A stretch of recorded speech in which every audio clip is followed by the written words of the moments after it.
Estou passando por uma fase muito difícil. Meu esposo se foi. A casa espírita precisa se preocupar em nos acolher neste momento. Não é porque somos espíritas que não temos sentimento de perda. Eu imagino que ela estava querendo um acolhimento assim mais aconchegante da casa, né? E eu estava falando para a Divina aqui que às vezes a gente é igual uma pedra de gelo mesmo. Mas eu passo para vocês trazerem uma palavra para ela. Acho que essa minha fala é melhor, isso aí. Uhum. Existem alguns lutos, né, que são considerados lutos invisíveis. Isso tecnicamente existe. Ou seja, os lutos que não são considerados pelas pessoas. Tipo o luto por um pet que desencarnou, o luto porque a gente perdeu o emprego, o luto porque um parente nosso extremamente idoso, um vozinho desencarnou e as pessoas dizem, mas já estava na idade, né? E acham que desconsideram. Existem muitos lutos. O luto da pessoa que teve um aborto espontâneo, em que a gente ouve, não, você tem outro rapidinho, né? Engravida de novo. São lutos desconsiderados. Eu costumo dizer que existe mais um luto invisível, o luto do espírita. Porque os espíritas, não estamos, claro que nós não estamos generalizando, mas já conhecemos alguns casos em que espíritas colocam que foram convidados pelos dirigentes, pelos trabalhadores da casa espírita a não chorar, porque eles já sabem que o ente querido está bem e que está vivo e que não está morto, então não precisaria ficar chorando, passando por esse luto. Outras pessoas falam isso depois de 2, 3 meses, que já chega de chorar, você já conhece, e simplesmente acham que o espírita é uma pessoa que não tem emoção, que não tem sentimento, que não pode sentir saudade, que o filho morre e ele tem que achar que está tudo bem. E isso é, no mínimo, descaridoso. No mínimo, descaridoso. De cristão e de espírita não tem nada, porque o espiritismo é o consolador prometido. E onde é que nós estamos colocando a consolação, gente? Só nos livros, só nas palestras? Ou as nossas casas espíritas se transformaram só em escolas? Nós abrimos as portas da nossa casa espírita para quê? Para doutrinar as pessoas a serem espíritas? Qual é o momento da nossa casa espírita em que nós acolhemos as pessoas que estão sofrendo pelo luto que for? Não é só perda de pessoas queridas. O luto porque eu descobri uma doença em mim ou num parente meu que eu amo, é uma doença difícil. Um luto porque eu me separei. Um luto porque eu perdi o meu emprego e eu não sei o que fazer. Muitas vezes a gente chega na casa espírita e não tem ninguém para dizer, não tem ninguém na recepção na porta do centro espírita. Então, sim, o que você está passando, minha querida? Muita gente passa ainda na casa espírita. Muitas casas espíritas já estão abrindo as portas para isso. Já estão preparando equipe de recepção para detectar as pessoas que estão chegando pela primeira vez e darem um acolhimento separado. Para perceber se existe alguém aí que está... Às vezes, uma vez eu estava dando uma palestra e observei que tinha uma pessoa, um senhor, que estava soluçando baixinho. Não foi por causa da minha palestra, que quando eu vi ele já estava lá. Ele estava no estado de sofrimento que ele soluçava e fazia tudo para não fazer barulho. E quando acabou, eu fui com o pessoal da recepção e disse, olha, vão lá, que aquela pessoa ali está passando por algum problema sério. Então, é importante que a gente veja isso, porque se muitas pessoas estão fugindo para as lives, porque o conteúdo está lá, então que talvez as nossas casas espíritas estejam sendo convidadas pela espiritualidade a abrir as portas para consolar. Porque isso é difícil nas lives, para dar um abraço, para dizer eu te entendo, vamos conversar, fale o que você tem que falar, você está entre amigos aqui. E dar a palavra de compreensão e de acolhimento, principalmente para os trabalhadores espíritas. Eu conheço trabalhador espírita que frequenta uma casa espírita e diz: Sâmia, quando eu vou tomar passe, eu tomo na outra, porque aqui eu sou trabalhadora, né? Como é que eu vou dizer que eu estou precisando de um passe, ou que eu quero fazer um tratamento, um atendimento fraterno? Aí eu vou para a casa espírita tal lá, fazer isso. Tem cabimento? Quando é que nós vamos nos organizar, em termos de federativa, e Rondônia abriu esse trabalho, de montar o dia para atendimento fraterno a trabalhadores espíritas?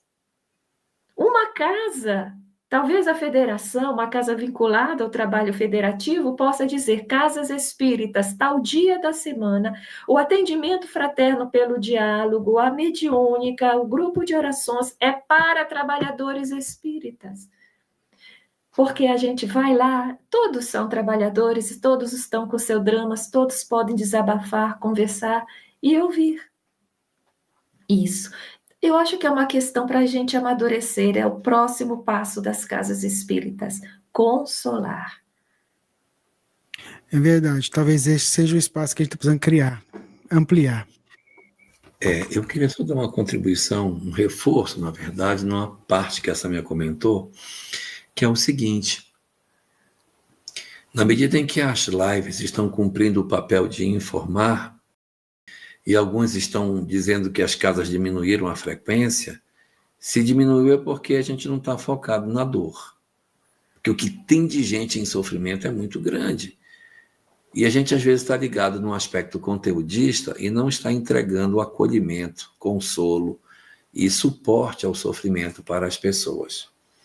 Se nós entendêssemos bem a dinâmica da espiritualidade, a gente poderia perceber assim: o trabalho cognitivo as lives vão fazer, e nós vamos cuidar presencialmente do coração das pessoas. Vamos ter que dar uma revisão, fazer uma revisão do formato das nossas tarefas, acolhendo mais, ouvindo mais, abraçando mais e tornando o trabalho muito mais voltado para aqueles que padecem. E aí vem a questão da droga, vem a questão do luto, vem vários aspectos. Eu tenho tido, nos últimos tempos, algumas ideias. Eu já tive 3 ideias.